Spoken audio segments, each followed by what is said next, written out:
أنا العبد الذي كسب الذنوب وصدته الأماني أن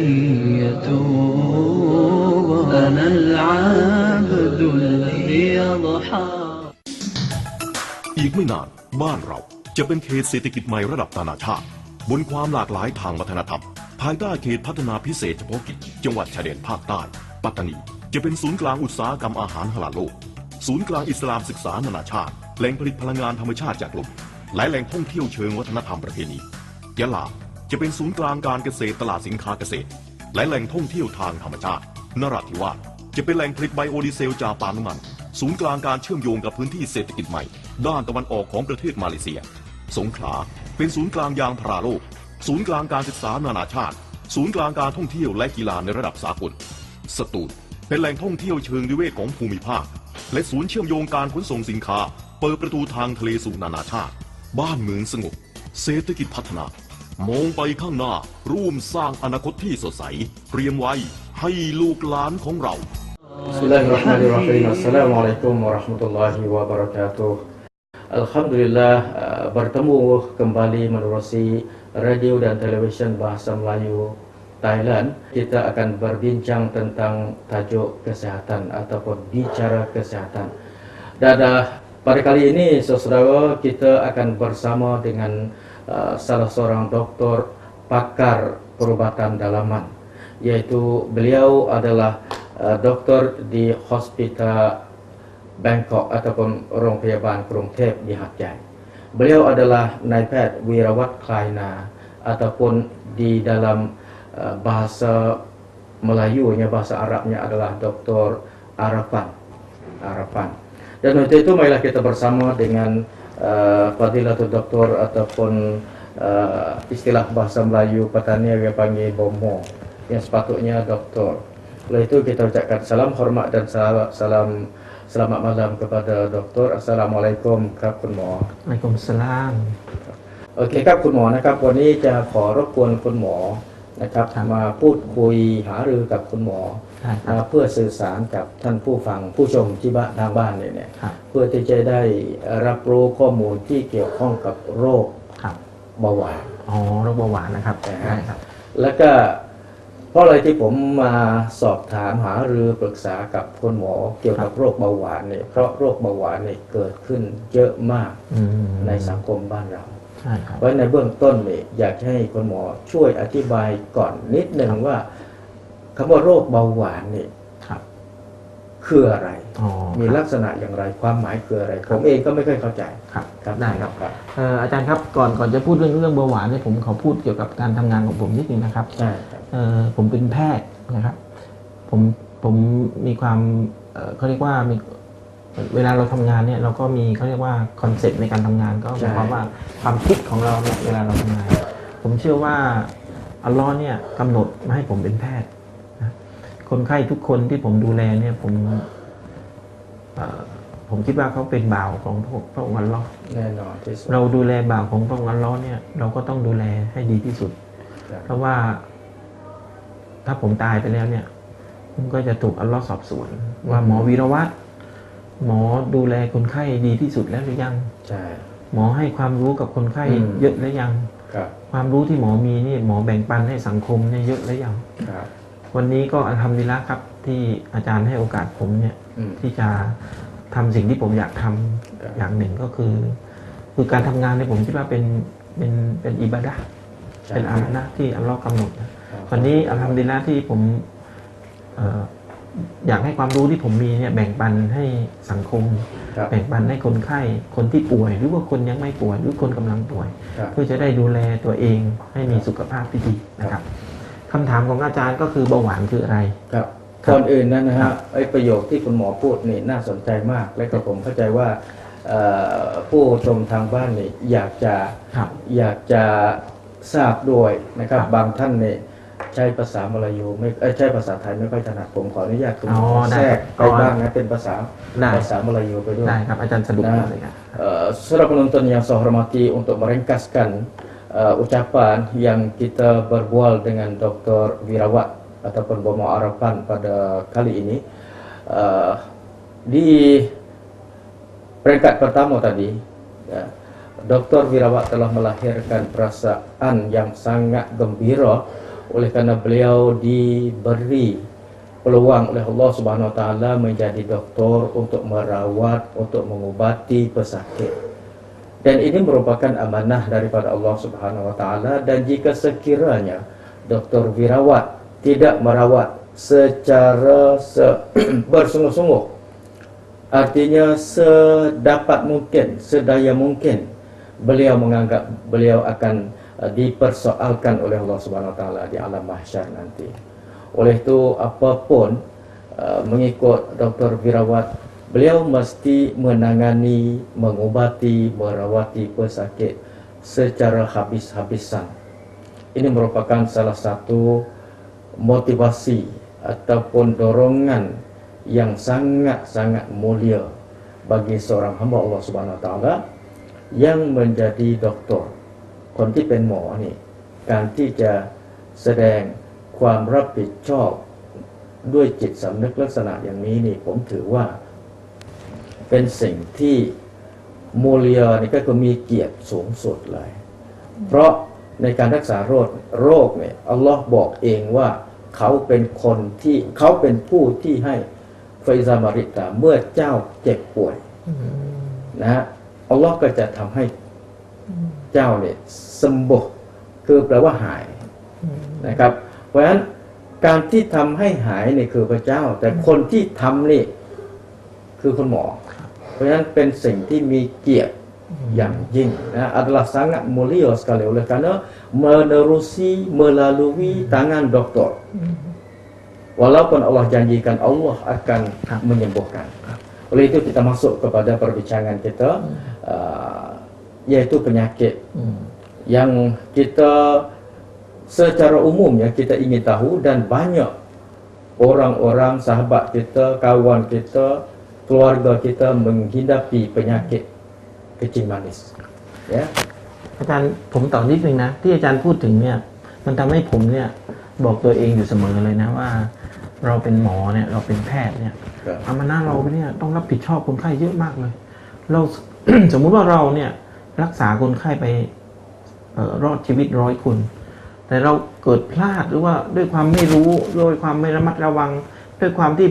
บางสิ่งบางอย่างที่อย่างเช่นทำงานหนักมากอดนอนด้วยบางทีความผิดพลาดในทางการแพทย์มันเกิดขึ้นได้ที่โดยเราไม่เจตนา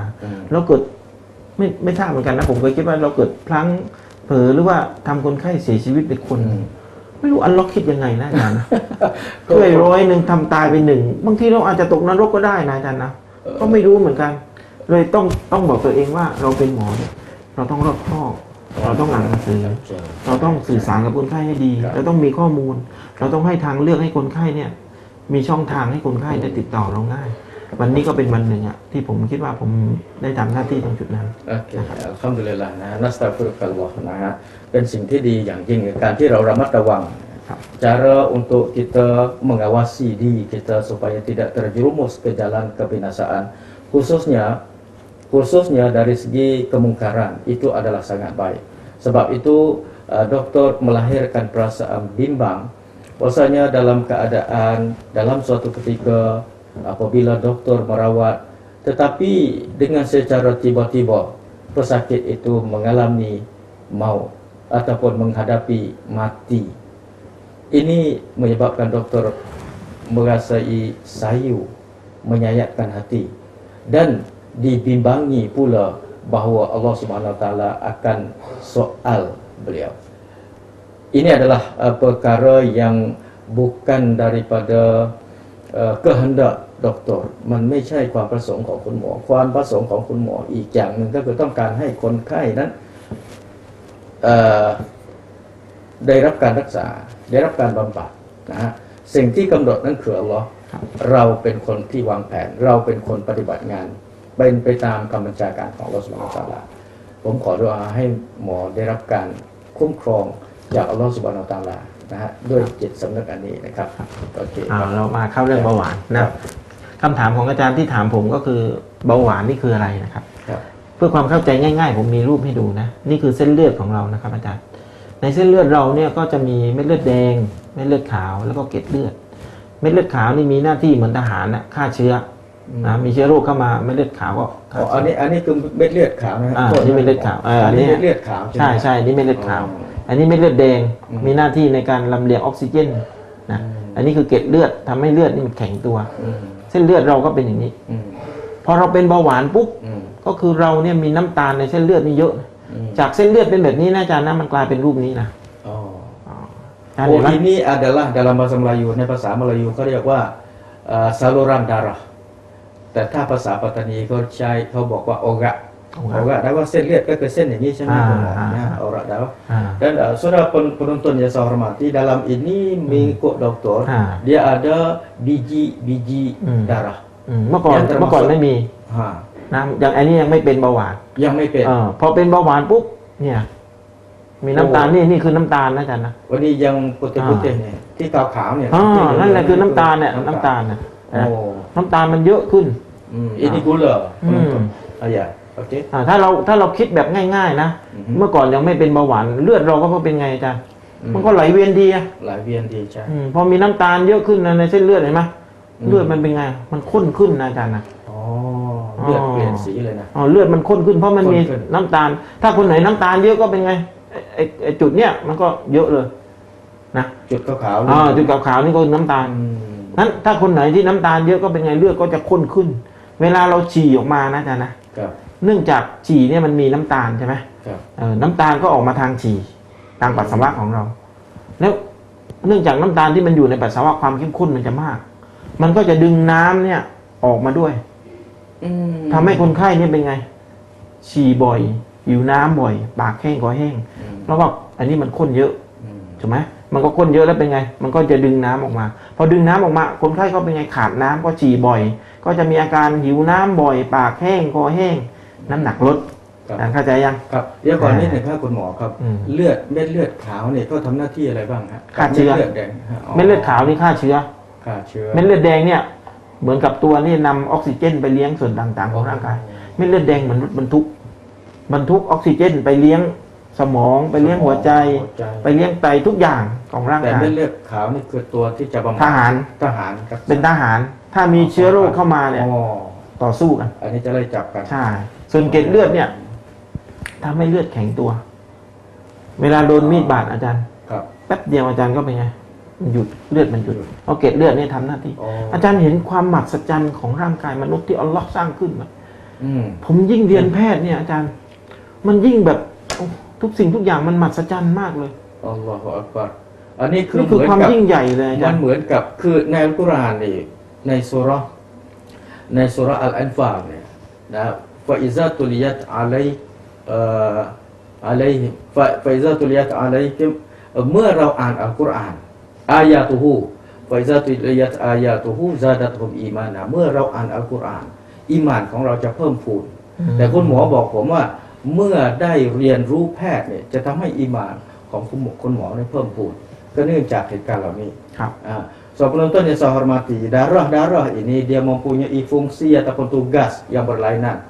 Darah putih dia merupakan tantra, mengikut pendapat doktor. Dia merupakan tantra ataupun polis sedadu istilah Patani yang sentiasa memerhatikan apa-apa yang mengalir bersama dalam darah yang membawa penyakit. Dia akan menangkap. Sementara darah merah itu, biji darah merah itu dia merupakan pengangkutan, sistem pengangkutan yang membawa oksigen supaya membela, supaya menjaga otak kita, jantung kita, hati kita. Selain daripada ini ada juga yang dipanggilkan ketul darah, dan ketul darah ini merupakan salah satu anasir ataupun sebab yang akan menjadikan darah itu cepat beku ataupun cairnya. Dan kesemua ini adalah merupakan fungsi yang diberi, yang diizin, yang dikurniakan oleh Allah Subhanahu Wa Taala. Itulah yang sebab doktor kata, apabila dia belajar ilmu kedokteran, iman dia makin bertambah. Okey, alhamdulillah. แล้วมันเกิดอะไรขึ้นกับเส้นเลือดถ้าน้ำตาลเรามันเยอะนะครับปกติแล้วเนี่ยสมมุติ ผู้ชายคนเนี้ยเป็นเบาหวานผู้เอาใหม่ฮะผู้ชายคนนี้เป็นเบาหวาน ครับ อันนี้คือเซลล์ของร่างกาย อืม อันนี้คนนี้ที่ตักน้ำตาลก็เหมือนกับที่เรากินอาหารไป ปกติถ้าเราไม่เป็นเบาหวานเนี่ยนะพอเรากินข้าวไปเนี่ย ร่างกายเนี่ยก็จะสามารถเอาตัวหนึ่งเขาเรียกว่าอินซูลินเนี่ย อินซูลิน เอามาเข้ามาอยู่ในเซลล์อ่ะมันก็เอาไปเผาได้ อืม เอาผลาญได้ ครับ เพราะเราเป็นเบาหวานนี่ก็คืออินซูลินในร่างกายเรามันไม่พออาจารย์ อืม มันก็เลยเอาน้ำตาลนี่เข้าไปเผาผลาญในเซลล์ไม่ได้ น้ำตาลก็มันก็อยู่ข้างนอกเซลล์แบบเนี้ย อืม เขาเรียกว่าโรคเบาหวานก็คือน้ำตาลแทนที่ว่าร่างกายเนี่ยเซลล์ของร่างกายเอาไปใช้มันเอาไปใช้ไม่ได้ อืม เพราะว่ามันขาดอินซูลิน อืม พอเอาไปใช้ไม่ได้มันก็เยอะเหมือนกับรูปนี้ขึ้นมา อืม เข้าใจนะครับ เพราะฉะนั้นหลักการรักษาก็คือ เราก็ต้องทำให้หนึ่งก็ต้องตักน้ำตาลน้อยๆหน่อยถูกไหมอาจารย์ ใช่ กินน้อยๆหน่อย ใช่ อันที่สองก็คือเพิ่มอินซูลินในร่างกาย โอ้เราสามารถเพิ่มได้นะ ใช่การเพิ่มอินซูลินในร่างกายก็มีหลายอย่างหนึ่งกินยาเพื่อกระตุ้นให้อินซูลินหลั่ง อ๋อ อันที่สองก็คือเราไปออกกำลังกาย การออกกำลังกายก็เป็นไง เป็นการกระตุ้นให้ร่างกายนี้ผลิตอินซูลินมากขึ้น แล้วก็เอาน้ำตาลไปใช้ อินซูลินนี่เป็นชนิดของฮอร์โมนด้วยหรือเปล่าครับหรือว่า ปกติแล้วเนี่ยตับอ่อนนะอาจารย์ อ่า ตับอ่อนของเราจะผลิตอินซูลิน อ๋อ ถ้าเราไม่เป็นเบาหวานเนี่ยเรากินน้ำหวานไป1 แก้วนะ อืม สมมุติว่ามีน้ำตาลอยู่10 ส่วน อินซูลินก็ตับอ่อนก็จะผลิตอินซูลินมา10 ส่วนเลย อืม เพื่อลดน้ำตาลให้เป็นปกติ สมมุติเรากินไป2 แก้วมีน้ำตาลอยู่20 ส่วน ตับอ่อนก็จะผลิตอินซูลินเพิ่มขึ้นอีก กินมากก็ผลิตมาก กินน้อยก็ผลิตน้อย แต่พอเราเป็นเบาหวานปุ๊บ ตับอ่อนมันผลิตไม่พอ อืม มันก็เลยร่างกายก็ต้องใช้อินซูลินก็คือกินยาเพื่อกระตุ้นให้มัน อืม หรือว่าไปออกกำลังกายเพื่อกระตุ้นให้มันเพิ่ม คือถ้าหมายความว่าถ้าอย่างนั้นเนี่ยหมายความว่าอินซูลินเนี่ยถ้าเราสามารถที่จะผลิตเยอะๆนี่คือมันก็จะสร้างความสมดุลกับอาหารที่เรากินได้ ถูกต้อง อ๋อ ครับ โอเคครับ ประเด็นก็คือว่าสมมุติว่าน้ำตาลในเลือดเราเยอะเนี่ย ครับ ในเส้นเลือดเราเนี่ยนะ มันก็จะเกิดภาวะหนึ่งก็คือเส้นเลือดเนี่ย ลักษณะแบบนี้ตอนอันนี้คือคนปกติ พอเราเป็นเบาหวานเป็นความดันเป็นไขมัน เส้นเลือดเราก็จะเป็นมีความแข็งตัว เหมือนกับท่อน้ำอาจารย์นึกถึงนะ ใช่ นี่คือท่อประปานะ ก็บอก พอใช้งานไปนานๆเป็นไง อืม มันมีอะไรมาสนิมบ้างอะไรบ้างเห็นไหมรูนี่มันเล็กลง ใช่ เห็นไหมเวลาเป็นเบาหวานเนี่ย อืม เบาหวานนี่มันมีเพื่อนของมันอาจารย์ ครับ ผมใช้คำว่าเพื่อนอะจะได้เห็นชัด อืม เพื่อนของเบาหวานก็คืออะไร ความดัน อ๋อ ไขมัน อืม นั้นเราไม่ใช่ว่ารักษาเบาหวานอย่างเดียวนะ อืม เราต้องรักษาเพื่อนๆของมันด้วย ใช่ เพราะเพื่อนของมันเห็นไหมนี่ไขมันเห็นไหมอาจารย์ อืม กระตุ้นให้เส้นเลือดนี่เป็นไง ตีบง่าย โอ้ ผมใช้คำว่าเส้นเลือดนี่มันแข็ง มันแก่เร็วกว่าอายุอีก อืม เพราะฉะนั้นเวลาเราเป็นเบาหวานเนี่ยเราต้องคุมเบาหวานให้ดี ก็คือให้น้ำตาลเนี่ยอยู่ที่ประมาณสัก120 อืม นะให้น้ำตาลเฉลี่ยอยู่ที่ 7%และต้องให้ไขมันปกติ ต้องให้ความดันปกติด้วยเพราะโรคนี้มันเป็นโรคที่ไม่ใช่ว่าเป็นอย่างเดียว บางคนตอนแรกเป็นเบาหวานก่อนแต่สักปี2 ปีก็ความดันโผล่หรือว่าไขมันโผล่เสร็จแล้วประเด็นต่อไปก็คือว่าพอปกติเราเป็นอย่างนี้พอเราเป็นเบาหวานความดันไขมันเส้นเลือดเราเล็กลงอย่างนี้ เลือดที่ไปเลี้ยงอวัยวะต่าง ๆ เนี่ย มันลดลงนะอาจารย์ ใช่ เหมือนกับต้นไม้อ่ะ อืม ที่มันเหี่ยว ครับ เพราะว่าเป็นไง เรารดน้ำไม่ถึง อืม เรารดน้ำไม่พอ มันก็จะเกิดโรคแทรกขึ้นมาได้ อย่างเช่นหัวใจขาดเลือด ไตวาย หรือว่าเบาหวานขึ้นตา หรือว่าเบาหวานลงเส้นประสาท เหตุก็เป็นจากว่าลักษณะแบบเนี้ยเลือดนี่มันไปเลี้ยงไม่พอ เพราะว่าเราคุมเบาหวานไม่ดีนะ อืม อาจารย์จะสื่อสารไปหน่อยนะ Dia makilah saudara penonton yang saya hormati, apa yang kita dapat saksikan sekarang ni iaitu tentang saluran darah kita ataupun urat darah kita yang di dalamnya ada beberapa anasir lain lagi kan matatina pemahalnya. Ini merupakan urat darah ataupun saluran darah yang biasa yang kita selaku orang biasa ni belum lagi dihindapi penyakit kencing manis. Maka saluran darah dia masih lagi ada rongga, ada ruang kosong, terbuka. Tapi apabila kita sudah jadi penyakit yang lain lagi yang merupakan sekutu penyakit kencing manis yang paling ketara sekali, yaitu penyakit darah tinggi. Yang penyakit darah tinggi ini dia disebabkan daripada ketulan lemak. Dia panggil ini kira kolesterol. Kaiman. Lemak ini yang beku di dalam saluran darah, dalam orak darah, dan menyebabkan bijian darah merah itu yang berfungsi ataupun yang pegang tugas menanggung amanah untuk menjaga otak, kepintaran mental dan sebagainya, dia tak boleh nak berjalan lancar. Itulah yang menyebabkan sama ada penyakit kencing manis dan juga penyakit darah tinggi dia makin merebak. Jadi dari segi rawatannya bukan setakat kita merawat penyakit kencing manis, malahan kita juga merawat, kita mesti menjaga penyakit darah tinggi dan lain-lain lagi selaku sekutunya penyakit kencing manis. ครับคุณหมอครับเป็นสิ่งที่มีประโยชน์เป็นอย่างยิ่งนะครับประเด็นอย่างนี้นี่เราคงจะต้องอธิบายนะฮะเป็นตอนให้กับท่านผู้ชมได้มีความเข้าใจได้มีความตระหนักนะครับบังเอิญในช่วงนี้ในตอนนี้เรามีเวลาค่อนข้างที่จะจำกัดนะครับก่อนที่จะไปต่อในตอนหน้านะครับผมอยากจะให้คุณหมอช่วยแนะนำวิธีการป้องกันนิดหนึ่งนะครับว่าเราจะทำอย่างไรนะครับเพื่อที่จะหลีกเลี่ยงจากประเด็นปัญหาเหล่านี้โอเคครับได้ครับโรคเบาหวานนี่นะครับเรามาตั้งคำถามดูว่าเมื่อกี้ผมไม่ดูตรงนี้นะครับอาจารย์เส้นเลือดตรงเนี้ยน้ำตาลมันอยู่ในเส้นเลือดเยอะทำไมถึงน้ำตาลเนี่ยมันอยู่ในเส้นเลือดเยอะมันมาจากไหนหนึ่งมาจากที่เรารับประทานอาหารฉะนั้นเราต้องหลีกเลี่ยงอาหารที่หวานมากนะพวกทองหยิบทองหยอดฝอยทองขนมหวานทุเรียนลำไยสับปะรดพวกของหวานการกินคาร์โบไฮเดรตเยอะๆอย่างเช่นกินแป้งเยอะเนี่ยพวกนี้ก็จะย่อยได้น้ำตาลเหมือนกันนั้นข้าวอาหารประเภทข้าวเนี่ยก็ต้องใช้ข้าวกล้องงอกนะข้าวกล้องงอกจะมีน้ำตาลน้อยที่สุดนะหรือว่าขนมปังก็ต้องใช้แบบโฮลวีทจะได้ความเป็นน้ำตาลนี่มันจะลดลงหน่อยอันที่สองคือน้ำตาลที่มาอยู่ในเส้นเลือดมันมาจากตับครับอาจารย์ตับมันผลิตเองเห็นไหมตับเนี่ยเป็นโรงงานผลิตน้ำตาลอย่างดีเลยทำไมตับมันถึงผลิตนะครับตับนี่จะผลิตเยอะกรณีที่ว่าร่างกายเนี่ยอ้วนนะนี่คือไขมันที่อยู่ในท้องเราเนี่ยตัวไขมันเนี่ยจะสร้างกระตุ้นให้ตับเนี่ยผลิตน้ำตาลเองนั้นคนไหนที่มี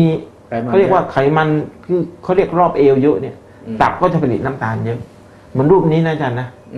ะเวลาเราดูไขมันเนี่ยไม่ใช่ไขมันตรงนี้ไขมันตรงเนี้ยอาจารย์เคยเห็นเวลาเขาฆ่าวัวไหมเนี่ยไขมันที่มันหุ้มอวัยวะก็คือไขมันอันนี้อาจารย์ตัวไขมันตัวนี้เป็นไขมันร้ายตัวมันเนี่ยก็จะทำให้ตับเนี่ยผลิตกลูโคสเยอะผลิตทำให้ความดันสูงทำให้ไขมันสูงเป็นที่มานะครับเป็นที่มาของโรคเบาหวานมีการศึกษาในต่างประเทศมีการศึกษาตั้งคำถามว่าอะไรที่ทำให้เกิดเบาหวานนะครับอันที่หนึ่งก็คือพันธุกรรมนะญาติพี่น้องเราเป็นสองอายุนะพออายุเรามากขึ้นก็มีความเสี่ยงในการเกิดเบาหวานมากขึ้นชาวเอเชียนี่ก็เป็นเยอะนะอันนี้เราก็ทำอะไรไม่ค่อยได้เท่าไหร่นะครับส่วนที่เราแก้ไขได้ก็คือน้ำหนักตัวหรือว่ารอบเอวนี่มันเยอะนะเช่นผู้ชายที่รอบเอวเกิน36 เซนนี่ก็ถือว่านะครับมีโอกาสที่เสี่ยงกับเบาหวานหรือว่าชอบกินของหวานเยอะหรือว่าไม่ค่อยออกกำลังกายนะครับหรือว่ามีภาวะเครียดเยอะหรือว่ากินยาบางตัวที่มีสเตียรอยด์พวกนี้เราสามารถป้องกันได้สมมุติว่าเรามีพันธุกรรมญาติพี่น้องเราเป็นอยู่แล้วเราก็ไม่ได้ว่าจะเป็นเบาหวาน 100% ถ้าเราลดน้ำหนักถ้าเราไม่กินหวานถ้าเราออกกำลังกายทุกวันพวกนี้ก็สามารถป้องกันได้มีการศึกษาในต่างประเทศนะครับตั้งคำถามว่า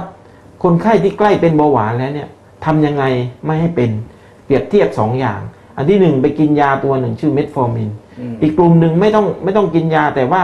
ไปออกกำลังกายไปควบคุมอาหารอย่างเข้มงวดปรากฏว่าการออกกำลังกายควบคุมอาหารอย่างเข้มงวดเนี่ยสามารถป้องกันเบาหวานเนี่ยตั้งเกือบ 60% ดีกว่าการกินยาอีกนะฉะนั้นข้อสรุปเนี่ยถ้าไม่อยากเป็นเบาหวานก็ลดน้ำหนักออกกำลังกายกินหวานให้น้อยกินแป้งให้น้อยกินผักให้เยอะนะแล้วก็มันตรวจเช็คสุขภาพดูนะอัลฮัมดุลิลละนะ ini merupakan salah satu ilmu baru เป็นความรู้ใหม่สำหรับผมเลยนะครับsaudara penonton yang saya hormati, kemungkinan saudara juga boleh menghindari selamat daripada penyakit kencing manis dengan kita peduli ataupun ambil berat tentang nasihat doktor tadi. Doktor menasihatkan untuk kita selamat daripada penyakit kencing manis, paling besar sekali kita ubah tabiat makanan kita. Kita jangan banyak ambil gula, jangan makan gula, jangan makan manis. Oleh kerana di dalam sistem penghadaman di dalam badan kita, dia ada satu lagi anggota manusia yang paling berfungsi, yang paling kerja banyak sekali, amanah banyak sekali, iaitu liver. Liver ni liver dia merupakan hati ataupun dalam istilah bahasa Thai dia panggil tak, bukan hati, saudara, dia liver.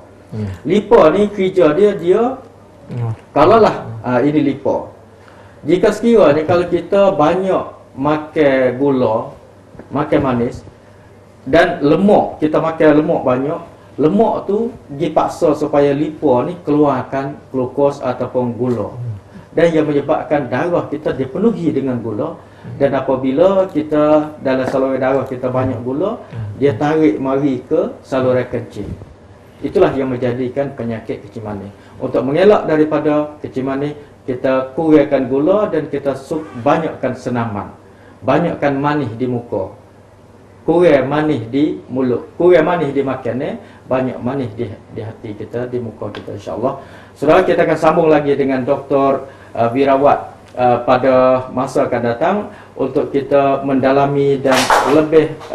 mengetahui secara lanjutnya tentang penyakit-penyakit yang akan mengerumuni kita pada masa akan datang. Setakat ini saya dulu. Aku qauli hadza astaghfirullahalazim wa li wa lakum wa billahi taufiq wal hidayah. Assalamualaikum warahmatullahi wabarakatuh. Sehingga kita ผมเป็นชาวปัตตานีเชื้อสายมาลายูนับถือศาสนาอิสลามประเทศของผมมี76จังหวัดผมอยู่ที่ไหนไปที่ไหนก็ได้ในประเทศของผมเพื่อนร่วมชาติของผมมีทุกเชื้อชาติทุกศาสนาแต่ทุกคนก็อยู่ร่วมกันด้วยความเข้าใจและให้เกียรติต่อกันผมมีความสุขที่อยู่อย่างมุสลิมโดยสมบูรณ์ในสังคมไทยผมภูมิใจที่เป็นคนหนึ่งซึ่งเป็นเจ้าของแผ่นดินไทยทั้งประเทศเป็นไปได้อย่างไรที่คน3จังหวัดจะอยู่กันอย่างแคบๆประเทศเปรียบเสมือนรั้วบ้านอยู่ที่กว้างๆกับที่แคบๆอย่างไหนดีกว่ากัน وصدته الأماني أن يتوب أنا العبد الذي يضحى حزينا على زلاته قلقا كئيبا أنا العبد الذي كسب الذنوب وصدته الأماني أن يتوب أنا العبد الذي أضحى أنا العبد الذي كسب الذنوب وصدته الأماني أن يتوب أنا العبد الذي أضحى อีกไม่นานบ้านเราจะเป็นเขตเศรษฐกิจใหม่ระดับนานาชาติบนความหลากหลายทางวัฒนธรรมภายใต้เขตพัฒนาพิเศษเฉพาะกิจจังหวัดชายแดนภาคใต้ปัตตานีจะเป็นศูนย์กลางอุตสาหกรรมอาหารฮาลาลโลกศูนย์กลางอิสลามศึกษานานาชาติแหล่งผลิตพลังงานธรรมชาติจากลมและแหล่งท่องเที่ยวเชิงวัฒนธรรมประเพณียะลาจะเป็นศูนย์กลางการเกษตรตลาดสินค้าเกษตรและแหล่งท่องเที่ยวทางธรรมชาตินราธิวาสจะเป็นแหล่งผลิตไบโอดีเซลจากปาล์มน้ำมันศูนย์กลางการเชื่อมโยงกับพื้นที่เศรษฐกิจใหม่ด้านตะวันออกของประเทศมาเลเซียสงขลาเป็นศูนย์กลางยางพาราโลกศูนย์กลางการศึกษานานาชาติศูนย์กลางการท่องเที่ยวและกีฬาในระดับสากล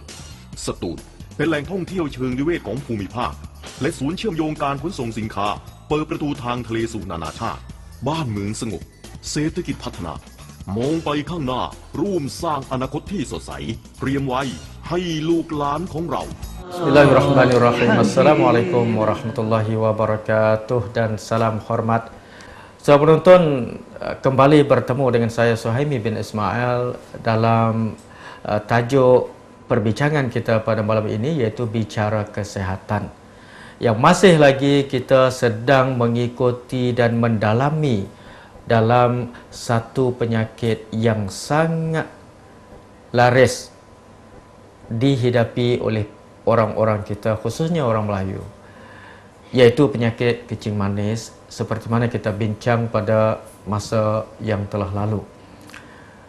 So penonton, masih lagi kita bersama dengan Dr. Wirawat Kleina ataupun Dr. Arapan, yang juga sangat gembira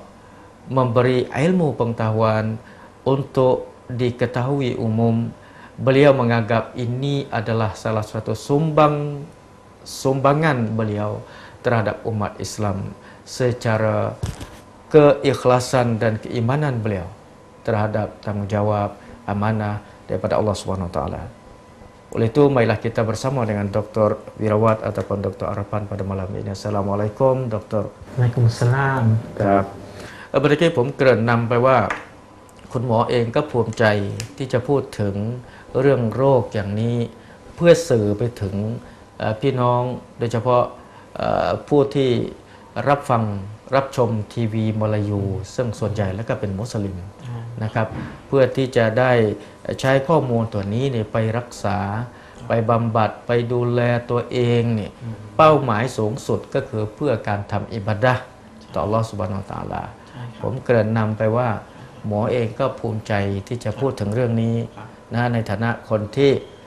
ได้รับความรู้จากอัลเลาะห์ซุบฮานะฮูวะตะอาลาและก็จะขยายความรู้เนี่ยอย่างเช่นที่ท่านนบีบอกว่าบัลลิวอันนีวะลาอายะห์แม้กระทั่งประโยคเดียวก็ตามแต่ที่คุณหมอให้มาเนี่ยมันไม่ใช่ประโยคเดียวแล้วล่ะบางครั้งเนี่ยผมอ่านหนังสือมาเป็นปีผมเคยร่วมสัมมนาผมเคยอบรมมายังไม่ได้ความรู้เท่าที่คุยกับคุณหมอในตอนที่ผ่านมานะครับคือพออาจารย์พูดแบบนี้เนี่ยทำให้ผมนึกถึงว่าคือเวลาเราดูแลคนไข้เนี่ยนะเราตั้งใจให้เขาเนี่ยมีสุขภาพที่ดีขึ้นเพื่อเขาจะได้ทำอิบาดะห์คือบางทีเวลาเรารักษาคนไข้บางทีเราคือผมมีเทคนิคใหม่ๆที่ได้เรียนรู้จากการดูแลคนไข้บางทีถ้าเราเรื่องของโรคกับเรื่องของศาสนามาเชื่อมโยงกันให้ดีคนไข้ก็จะให้ความร่วมมือมากเลยนะอาจารย์ผมยกตัวอย่างอาจารย์เมื่อก่อนมีตัวอย่างของคนไข้ผู้หญิงอายุเยอะแล้วนะคนไข้เขาเป็นต้อกระจกนะแล้วก็การมองเห็นเขาก็จะไม่ดีเท่าไหร่การรักษาคือต้องผ่าตัดตอนแรกหมอก็กลัวไม่ยอมผ่าตัดแต่พอไปบอกหมอว่าหมอถ้าหมอผ่าตัดแล้วอิชาอัลลอฮ์นะอัลลอฮ์เป็นคนกำหนดนะว่าผลจะออกเป็นยังไงหมอพอหมอผ่าตัดเนี่ยถ้าหมอดีขึ้นเนี่ยหมอจะได้อ่านกุรอานได้อัลฮัมดุลิลลาห์นะหมอแบบไม่คิดอะไรมากเลยเส้นยินยอมผ่าตัดเลยเพื่ออ่านอัลกุรอานเพื่อมองอัลกุรอานนั่นแหละครับนี่เป็นตัวอย่างเลยว่าบางทีเราต้องดูแลสุขภาพเราต้องรักษาเพื่อดูแลตัวเองเพื่อจะให้เราได้ทำอิบาดะห์ได้นะบางคนปวดเข่านะก็รักษาจะได้ไปเดินไปมัสยิดได้จะได้ละหมาดที่มัสยิดได้นะครับบางทีเราเชื่อมโยงกับเรื่องแบบนี้มันทำให้การสื่อสารกับคนไข้นี่มันนุ่มลึกมากขึ้นมันก็เป็นแรงกระตุ้นอีกส่วนหนึ่งนะ dia merupakan satu dorongan seperti mana yang diujarkan oleh Dr. Arapan ataupun Dr. Wirawat tadi. Ada satu case yaitu salah seorang ibu nenek mok yang diistilahkan oleh Dr. Wirawat mari merawat matanya yang menghidapi penyakit mata tumbuh. Jadi pada masa itu nenek ini, mok ini tak berani untuk nak belah adalah istilah bahasa Melayu pertuturan kita. Jadi apabila doktor bagi nasihat, kalaulah kita bedah, kalaulah kita buang tumbuhan itu, mak sekali lagi boleh baca Al-Quran dengan selesa. Jadi apabila sebut sahaja boleh baca Al-Quran, mak itu memberanikan diri dan sanggup untuk menempuhi pembedahan. dan akhirnya mak itu selamat dapat menunaikan ibadah dengan selesa. Inilah merupakan hubung kaitnya di antara rawatan dan perubatan kesihatan dengan Allah Subhanahu Wa Taala, dengan ibadah kepada Allah Subhanahu Wa Taala. Ini adalah mukadimah ataupun yang telah dibangkitkan oleh Dr. Wirawat itu sendiri. Seterusnya kita akan kembali kepada pokok perbincangan kita. Raja Masu pada tirau อยากจะทราบอยากจะรู้อย่างลึกซึ้งเกี่ยวกับการเป็นเบาหวานก็เมื่ออาทิตย์ที่แล้วนะครับอาจารย์ผมสรุปให้ฟังนิดนึงอาทิตย์ที่แล้วเราก็พูดถึงว่าสาเหตุของการเป็นเบาหวานหรือว่าการป้องกันไม่เป็นเบาหวานเป็นยังไงก็นะครับแล้วก็อาการของโรคเบาหวานเป็นยังไงนะครับเสร็จแล้วมาถึงตอนนี้เนี่ยเราก็จะดูเรื่องของเวลาเป็นเบาหวานแล้วเนี่ยนะครับมันจะมีภาวะแทรกซ้อนยังไงบ้างนะครับก็คือโรคแทรกของเบาหวานนะเวลาเป็นเบาหวานแล้วเนี่ยเวลาถ้าเราดูแลตัวเองไม่ดีหรือว่าควบคุมเบาหวานควบคุมความดันควบคุมไขมันไม่ดีเนี่ยมันก็อาจจะมีโรคแทรกเกิดขึ้นได้นะคนไข้เบาหวานเนี่ยก็จะมีโอกาสที่จะเป็นโรคหัวใจเนี่ยเพิ่มขึ้นประมาณ 2-4 เท่าเทียบกับคนที่ไม่เป็นเบาหวานนะครับคนไข้เบาหวานเนี่ยก็จะมีโอกาสที่จะเป็นโรคไตวายเรื้อรังนะครับถ้ารักษาไม่ดีคนไข้เบาหวานเนี่ยก็จะมีโอกาสที่จะตาบอดนะได้นะครับถ้าดูแลตัวเองไม่ดีนะครับคนไข้เบาหวานเนี่ยบางคนก็จะมีโอกาสที่จะมีแผลที่เท้าหรือบางคนเนี่ยอาจจะโดนตัดเท้าก็ได้เหมือนกันนะครับภาวะพวกนี้เนี่ยเราจะป้องกันได้นะครับโดยการ1ก็คือคุมเบาหวานให้ดีนะครับก็ต้องให้น้ำตาลในเลือดเนี่ยอยู่ที่ประมาณสัก120แล้วก็น้ำตาลเฉลี่ยเนี่ยอยู่ที่ 7% อันที่2ก็คือคุมไขมันให้ดีนะครับต้องให้ไขมันรวมเขาเรียก LDL เนี่ยน้อยกว่า100นะครับแล้วก็ต้องคุมความดันให้ดีก็ต้องให้ความดันตัวบนเนี่ยไม่เกิน130ความดันตัวล่างเนี่ยก็ต้องต่ำกว่า80นะครับแล้วคนไข้เนี่ยไม่ควรจะสูบบุหรี่นะครับเพราะว่าการสูบบุหรี่เนี่ยจะทำให้เส้นเลือดเราเนี่ยแข็งแล้วก็ตีบง่ายคือเราเป็นเบาหวานเนี่ยเส้นเลือดเรานี่ก็จะตีบง่ายอยู่แล้วนะครับตีบง่ายแข็งตัวนะครับก็ลักษณะเป็นอย่างนี้นะครับนี่เส้นเลือดปกติพอเราเป็นเบาหวานก็จะมีไขมันมีอะไรมาเกาะเนี่ยทำให้ขนาดของเส้นเลือดจากเดิมเป็นเนี้ยก็ลดลงถ้าเรายิ่งสูบบุหรี่เนี่ยเหตุการณ์พวกนี้จะเกิดขึ้นเร็วมากนั้นคนไข้เบาหวานทุกคนเนี่ยถ้าเป็นไปได้เนี่ยนะครับก็ควรจะงดบุหรี่เพราะมันมีความจำเป็นมากและต้องออกกำลังกายทุกวันนะครับSo penonton yang saya hormati, apa yang paling penting bagi orang-orang yang menghidapi penyakit kencing manis? Pertama sekali kita mesti menjaga supaya jangan dijangkiti penyakit-penyakit sampingan. Oleh kerana apabila badan kita dihidapi penyakit kencing manis,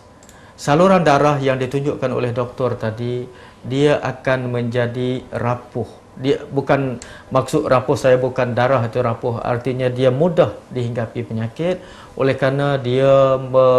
membawa ketulan lemak itu banyak. Bila lemak banyak dalam saluran darah, dia menyebabkan menjadi penyakit lain lagi selain daripada itu, termasuk juga penyakit buah pinggan, penyakit Thai dalam istilah bahasa Thai. Dan juga dia juga akan membawa kepada penyakit sehingga mata kita tidak dapat melihat lagi ataupun mata buta. Seterusnya juga akan terpaksa juga dipotong kaki akibat daripada penyakit sampingan, kesan sampingan daripada penyakit kencing manis tadi yang menyebabkan ketulan kolesterol, ketulan lemak yang bertokor, berketul-ketul dalam saluran darah yang menyebabkan oksigen ataupun darah merah tak dapat nak berlari dengan secara sepenuhnya. Itulah yang paling penting. Selain daripada ni, penonton yang saya hormati, salah satu tegahan pantang larang yang mesti patahnya iaitu rokok. Rokok ni menyebabkan ketulan kolesterol atau lemak di dalam diri kita, dalam saluran darah kita bertokor, menjadi kemah dan menyebabkan oksigen berkurangan.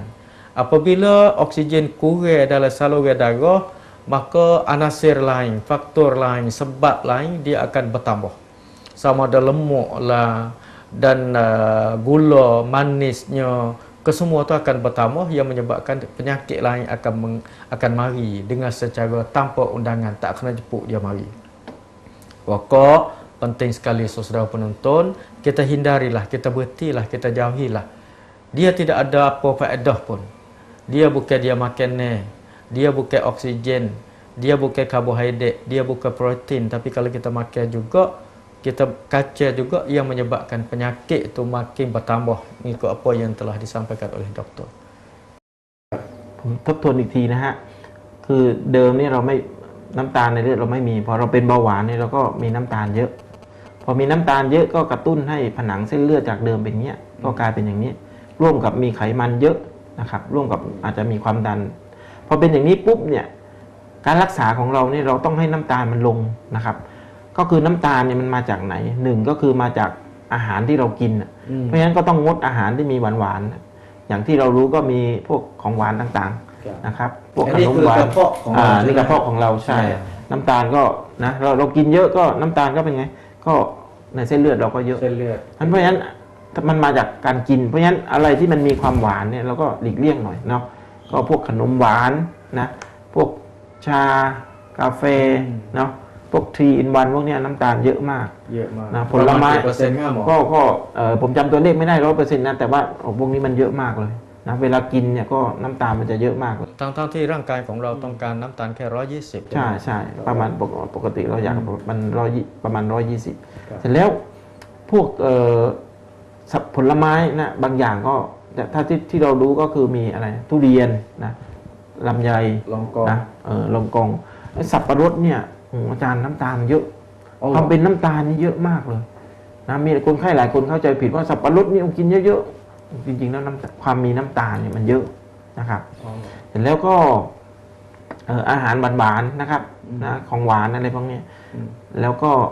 ข้าวนี่ถ้าเรากินข้าววันละหลายๆจานก็มันย่อยได้น้ำตาลเหมือนกันเป็นน้ำตาลเหมือนกันใช่ข้าวที่น้ำตาลน้อยที่สุดก็คือข้าวกล้องงอกนะข้าวกล้องงอกเนี่ยนะความมีน้ำตาลนี่จะน้อยลงนะครับนอกจากการกินแล้วเนี่ยนะฮะน้ำตาลก็ยังมาจากตับผลิตนะตับเนี่ยผลิตเยอะกรณีที่ว่ารอบเอวเราเยอะใช่ไหมท่านเราลดรอบเอวเราเยอะได้เนี่ยตับมันก็ผลิตน้ำตาลลดลงนะผมให้ดูรูปนี้นิดนึงนะครับอาจารย์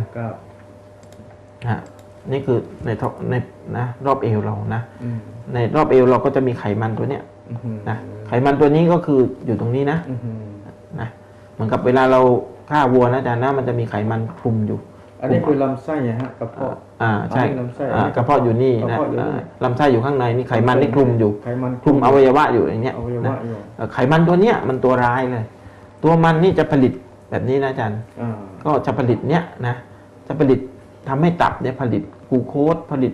อะไรพวกเนี้ยเป็นที่มาของเบาหวานความดันไขมันการรักษาตอนนี้คือเรารักษาที่ปลายเหตุถูกไหมแต่ต้นเหตุจริงๆก็คือไขมันไม่ดีก็คือไขมันตัวเนี้ยตัวที่อยู่ที่ในท้องของเราเนี่ยนะอาจารย์ก็คือตัวเนี้ยไขมันตัวเนี้ยเป็นเหตุที่ทำให้ความดันสูงไขมันสูงนะเบาหวาน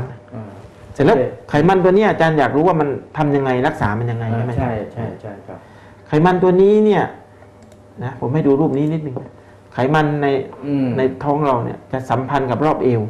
ใช่ไหมพอรอบเอวเราลดยังไงไขมันตัวนี้ก็เป็นไงลดเบาหวานก็หายไขมันก็ลดลงความดันก็ลดลงแล้วไขมันตัวนี้ก็สัมพันธ์กับน้ำหนักนะตกลงถ้าน้ำหนักเราลดรอบเอวเราลดไขมันที่เยอะๆตรงนี้ก็เป็นไงลดด้วยฉะนั้นคนไข้คนไหนที่ทำให้เอวลดลงอย่างเช่นออกกำลังกายทุกวันซิทอัพอะไรเงี้ยนะแล้วก็ลดน้ำหนักได้เนี่ยไขมันตัวนี้จะลดลงมีข้อมูลอีกนิดนึงนะอาจารย์มีการศึกษาในต่างประเทศนะตั้งคำถามว่าเราจะลดน้ำหนักโดยวิธีไหนดีที่สุดเปรียบเทียบอาหาร3ประเภทนะก็คือ low carbohydrate นะ low fat สีแดงนะแล้วก็ Mediterranean diet ก็คือพวกชาวเมดิเตอร์เรเนียนที่ชอบกินพวกน้ำมันมะกอกนะพวกถั่วพวกอะไรเนี่ยพวกเนี้ยนะปรากฏว่าผ่านไป6 เดือนเนี่ยอะไรลดดีที่สุดก็คือ low carbohydrate เห็นไหมผ่านไป6 เดือนลดไปตั้ง6 กิโล ชาวบ้านทั่วไปเนี่ยเข้าใจว่าการกินมันน้อยกินแฟตนะโลแฟตเนี่ยน้ำหนักลดดีที่สุดจริงๆแล้วไม่ใช่เพราะเรากินคาร์โบไฮเดรตน้อยเนี่ยเป็นไงลดเห็นไหมผ่านไป6 อาทิตย์ลดไปตั้ง6 กิโลผ่านไป24 อาทิตย์ก็ยังชนะโลแฟต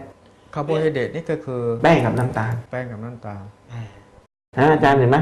ให้การลดแป้งกับน้ำตาลเนี่ยมันจะทำให้น้ำหนักเราเนี่ยลดดีที่สุดเลยแล้วก็ออกกำลังกายนะอาจารย์นะ โอเค โอเค เป็นประเด็นที่น่าสนใจมากเลยครับหมอผมขอดูภาพเมื่อกี้นิดหนึ่งภาพพุงเมื่อกี้ตอนเนี้ยนะครับ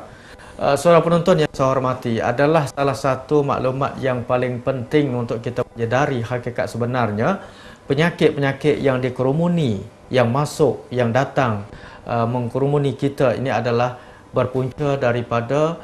mula-mula sekali ialah penyakit gemuk. Penyakit gemuk mudah sekali kita memerhatikan tentang kita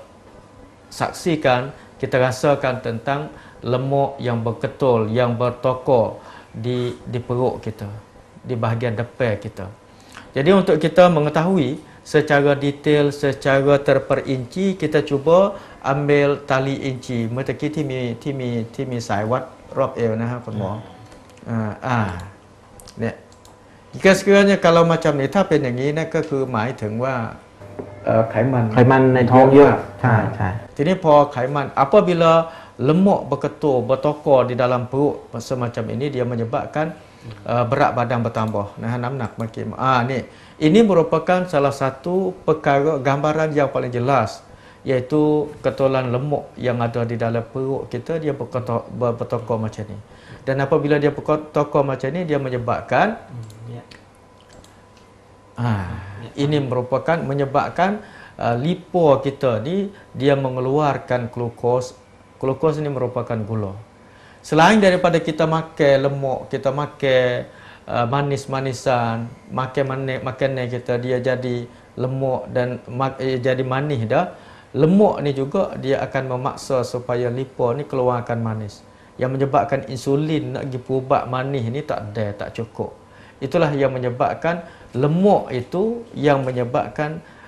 makin bertambah kuat, makin bertambah nazak teruknya penyakit kita. Jadi dengan secara umumnya untuk kita menghindari, untuk kita nak lari daripada penyakit kecil manis ni, doktor bagi tahu kita mesti mengurangkan berat badan. เราต้องลดน้ำหนักใช่ไหมคุณหมอเมื่อกี้ก็คือน้ำหนักก็ไปกับตรงนี้นี่ Ini apabila perut kita buncit, dia berat badan kita bertambah. Ni kita boleh ukur sini. Kita mesti sentiasa peka dan sentiasa peduli tentang berat badan kita ataupun perut kita, pinggir kita berapa inci dah. Dan jika sekiranya kita dapat mengurangkan berat badan, lemuk, ketulan lemuk yang ada di perut kita akan berkurang, berat badan kita kurang, kecil manis pun dia akan hilang dan penyakit-penyakit lain pun dia akan hilang. Jadi puncanya, pokok pangkalnya kita kena jaga berat badan kita jangan supaya dia bertambah berat ataupun jadi gemuk mudah-mudah kata. Karena gemuk ni dia akan membawa penyakit, beberapa penyakit mari. Seperti penyakit kecil manis, penyakit darah tinggi, penyakit buah pinggir dan lain-lain lagi. Itu adalah merupakan fakta ataupun kenyataan yang paling mudah kita tengok apabila kita sentiasa cakna ataupun peduli tentang berat badan kita dengan sentiasa kita timbang, kita ukur, kita timbang berat badan kita, sentiasa kita tengok selalu ataupun sokmo-sokmo mata kilo berapa dah berat badan kita. Jika sekiranya hari ini kita lebih ringan, kurang berat badan daripada kemarin, artinya kita telah berjaya, kita telah berkesan untuk kita merawati. Oleh kerana mengikut doktor daripada pakar luar, jadi penyakit kecil manis ni biasanya kita dok jaga supaya kita tak dikenakan penyakit ni dengan kita jaga makan-makan seperti buah dan apa-apa lah tu yang manis-manis. Dan sebenarnya kalau mengikut doktor yang ini merupakan salah satu statistik yang ditunjukkan oleh pakar negara luar. Benda yang memberi kesan kepada penyakit kecil manis sekali iaitu makanan karbohidrat yang makanan kita mengurangkan karbohidrat dalam makanan kita, dia menyebabkan mengurangnya mengurangnya lemak dalam diri kita. Kalau kita nak kurus, kalau kita nak berat badan kita ringan, kita kurang makan karbohidrat. Karbohidrat itu apa dia? Karbohidrat ni merupakan karbohidrat minai alai bang kap kun mo. แป้งกับน้ำตาล Adalah หวานมาก gandum yang kita kalau macam saya ni suka makan roti dan sebagainya, peng แป้ง leka namtanด้วย หวาน gula-gula manis-manis ini semua tu kita suka belaka. Dan manis yang paling bahaya sekali iaitu seperti kopi, teh. Macam kita ni di kedai kopi berapa kali manis, berapa kali กินข้าวเยอะๆกินข้าวเยอะๆคาร์โบไฮเดรตเยอะ nasi ni juga karbohidrat. Dan mengikut kajian, kalau kita kurang makan karbohidrat, termasuk teh, kopi, makan nasi jangan banyak, jangan makan roti banyak sangat, ataupun roti ni dia maksud saya gandum tu. Gandum tu dia boleh mengurangkan berat badan kita lebih daripada kita kurang makan benda lain. Ini adalah merah ni ialah makanan lemak-lemak. Kita takut makan lemak, takut gemuk. Tapi nasi kita makan banyak, teh kopi kita makan banyak, roti kita makan banyak, dia tak akan berkesan. Satu lagi ialah Mediterranean diet. Doktor bagi tahu kata adalah makanan yang dikurangkan daripada puak-puak kumpulan keturunan Mediterranean ni, dia kurang ชาว makan. เมดิเตอร์เรเนียนเขากินพวกถั่วพวกอะไรเนี่ยน้ำมันมะกอก Dia orang ni makan jenis-jenis kacang, jenis minyak zaitun dan sebagainya. Apapun dengan secara rumusan saudara, kita kurang makan karbohidrat. Kita kurang makan gandum, kita kurang makan nasi, kita kurang makan manis-manis, kopi, teh,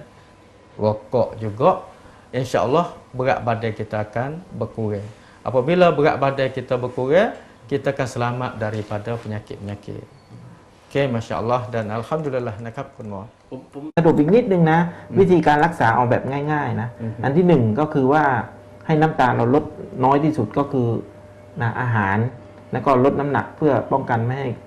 น้ำตาลในเลือดมันเยอะ อันที่สองเอาน้ำตาลไปใช้เยอะๆเลยก็คือกล้ามเนื้อเนี่ย ได้เหมือนกันนะ มันเอาน้ำตาลไปเผาทิ้งใช่ไหมอันยิ่งกล้ามเนื้อมัดใหญ่ๆเวลาเราเดินออกกำลังกายนี่เลือดก็พาน้ำตาลไปเผาทิ้งอาจารย์เพราะฉะนั้นการออกกำลังกายของเราน้ำตาลมันก็ลดเหมือนกันถูกไหมโดยเฉพาะกล้ามเนื้อมัดใหญ่ๆเลือดก็ไปเลี้ยงเยอะน้ำตาลก็ไปเผาทิ้งเยอะนั้นคนไข้เบาหวานเลยต้องออกกำลังกายนะคุมอาหารนะอีกอันก็คือต้องรักษาเรื่องไขมันด้วย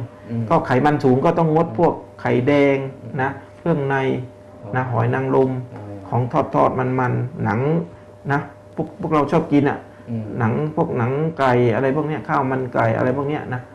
แล้วก็ควบคุมความดันให้ปกติ ความดันก็ต้องงดพวกเค็มบูดูอันพวกเราชอบกินกันมากนะปลาเค็มไข่เค็มอะไรที่มันมีซุปที่มีน้ำซุปอาจารย์จะมีเกลือเยอะมากเลยอย่างเช่นสมมุติเรากินก๋วยเตี๋ยวนะถ้าก๋วยเตี๋ยวน้ำกับก๋วยเตี๋ยวแห้งเนี่ยก๋วยเตี๋ยวน้ำนี่จะมีเกลือเยอะเลยอาจารย์น้ำก๋วยเตี๋ยวแห้งเกลือมันจะน้อยนะน้ำพริกของเราเนี่ยน้ำพริกกะปิอะไรเนี่ยจะมีเกลืออยู่เป็น1,000 มิลลิกรัมเลยนั้นแกงส้มนั้นเราก็อยากกินทั้งน้ำแกงใช่ไหมเราต้องกินแต่น้ำแกงน้อยๆหน่อยนะพวกกะปิพวกอะไรพวกนี้ ส่วนใหญ่ที่หมอพูดนี่มันตรงกับชีวิตจริงของผมเลย หมอพูดแต่เรื่องแต่กินไม่ได้อะไรกินได้บ้างก็กินผักให้เยอะหน่อยนะข้าวก็เลือกเป็นข้าวกล้องงอกอันนี้กินข้าวน้อยๆนิดนึงนะเนื้อที่ไม่ติดมันนะพวกธัญพืชพวกผลไม้ที่ไม่หวานเท่าไหร่นะเอาผลไม้ง่ายๆ1 กำปั้นอย่างเช่นส้มวันละลูกพอนะมะละกอก็3 ชิ้นอะไรเนี่ยนะไม่ใช่เป็นกิโลงั้นก็ไม่ได้เอาแบบเนี้ยแล้วออกกำลังกายสักหน่อยขอดูออนเยอะๆนะละหมาดเยอะๆ So penonton yang saya hormati, apa yang kita dapat menimba ilmu daripada Dr. Pakar perubatan dalaman pada malam ini, doktor telah mengingatkan kita dan memberi nasihat supaya selain daripada untuk kita melari selamatkan daripada penyakit kencing manis, kita pertama sekali kita kurangkan makan, mengurangkan makan, dan selain daripada mengurangkan makan, nasihat doktor juga supaya kita dapat membakar, menghancurkan lemak-lemak dan juga manis-manis, gula-gula yang ada dalam badan kita dengan cara kita keluar peluh, kita bersenam, kita keluarkan tenaga supaya rank kita ataupun tenaga kita keluar banyak. Apabila keluar banyak, dia punya tenaga terpaksa kena pakai banyak, tu lemak dia dibakar. Maknanya dia dihacur. Lemak dan manis dia pakai banyak. Ini adalah dua perkara, dua serampang, dua mata yang boleh kita jaringkan bersama untuk kita menyelamatkan diri kita daripada penyakit itu. Selain daripada itu, untuk nak memudahkan kita merawat dan menjaga daripada penyakit kenciman ni, kita jangan makan telur merah, kita jangan makan jenis daging berkulit seperti kulit kambing, kulit ayam, kulit lembu dan sebagainya. Juga kita hindari daripada makan makanan seperti kepoh,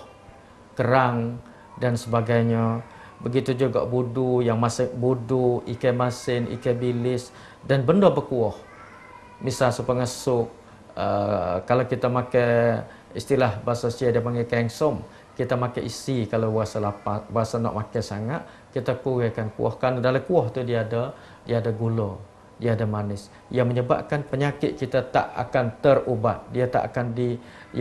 terawat walaupun kita makan ubat. Penyakit masih ada, dan kerana sumber penyakit, humi penyakit, punca penyakit masih lagi kita tak terima, kita tak ambil. Dan saya terpaksa ucap terima kasih kepada doktor, ขอบคุณมากครับสำหรับคุณหมอที่มีความจริงจังและจริงใจอย่างยิ่งที่จะให้ข้อมูลนะครับผมรู้สึกว่าเป็นบุญคุณอย่างยิ่งนะฮะที่ได้มีโอกาสนะครับได้พบปะ itu saja dan untuk pada seterusnya kita terima kasih kepada doktor dan juga terima kasih kepada penonton yang sudi bersama dengan kita. Kita setakat ini saja dulu. Assalamualaikum warahmatullahi wabarakatuh. ผมเป็นชาวปัตตานีเชื้อสายมาลายูนับถือศาสนาอิสลาม ประเทศของผมมี 76 จังหวัด ผมอยู่ที่ไหนไปที่ไหนก็ได้ในประเทศของผม เพื่อนร่วมชาติของผมมีทุกเชื้อชาติทุกศาสนา แต่ทุกคนก็อยู่ร่วมกันด้วยความเข้าใจและให้เกียรติต่อกัน ผมมีความสุขที่อยู่อย่างมุสลิมโดยสมบูรณ์ในสังคมไทย ผมภูมิใจที่เป็นคนหนึ่งซึ่งเป็นเจ้าของแผ่นดินไทยทั้งประเทศ เป็นไปได้อย่างไรที่คน3จังหวัดจะอยู่กันอย่างแคบๆประเทศเปรียบเสมือนรั้วบ้านอยู่ที่กว้างๆกับที่แคบๆอย่างไหนดีกว่ากัน الذي كسب الذنوب وصدته الأماني أن يتوب أنا العبد الذي أضحى حزينا على زلاته قلقا كئيبا أنا العبد الذي كسب الذنوب وصدته الأماني أن يتوب أنا العبد